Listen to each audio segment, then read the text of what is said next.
এই অর্ডারটি রেডি করতে করতে আমার বিকাল হয়ে যায়, তাই ভাবি একটু উপর থেকেই ঘুরে আসি অর্ডারটা রেডি করে। অর্ডারটা রেডি করে আমি প্যাক করে রেখে দিই। ডেলিভারি পার্টনার আসলে আমি তখন হ্যান্ড ওভার করে দেবো বা ওই ডেলিভারি পার্টনারকে হ্যান্ড ওভার করে দেবে এটা ভেবেই।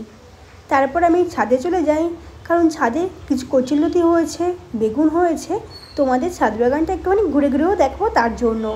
চলো সঙ্গে থাকো ছাদ বাগানটা দেখার জন্য। আর সাথে করে আমি একটুখানি ড্রিঙ্ক নিয়ে এসলাম, ভাবলাম ওপরে বসেই সেটা খেয়ে নিই। আর ড্রিঙ্ক করতে করতেই দেখি উপরে রয়েছে প্রচুর পাখি, এত পরিমাণে পাখি ঘুরে বেড়াচ্ছে কি বলবো, দেখে খুব সুন্দরই লাগছিল। দেখতেই পাচ্ছ পাখিগুলো কতটা সুন্দর। তারপরে ভাবলাম আগে কচুলতিগুলোই কেটে নিই। কচুলতি কাটার পর ভাবলাম সব গাছে একটু জল দিয়ে দিই। সব গাছগুলো দেখতেই পাচ্ছ, এখানে চাল কুমড়ো গাছ হয়েছে, আমার বেগুন গাছ রয়েছে, বেগুন গাছে বেগুনও হয়েছে কত।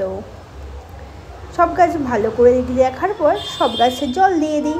জল দিয়ে কটা বেগুন তুলে, লঙ্কা তুলে আর নিয়ে আসি কচুরলতি নিয়ে রুমের দিকে চলে আসি। তো বন্ধুরা, আমার এই ভিডিওটা তোমাদের কেমন লেগেছে অবশ্যই কমেন্ট করে জানিও। আর কে কে কোথা থেকে এই ভিডিওটা দেখছো অবশ্যই কমেন্ট করে জানিও। আর যারা যারা আমার চ্যানেলে নতুন অবশ্যই লাইক, কমেন্ট আর সাবস্ক্রাইব করতে ভুলবেন না। টাটা।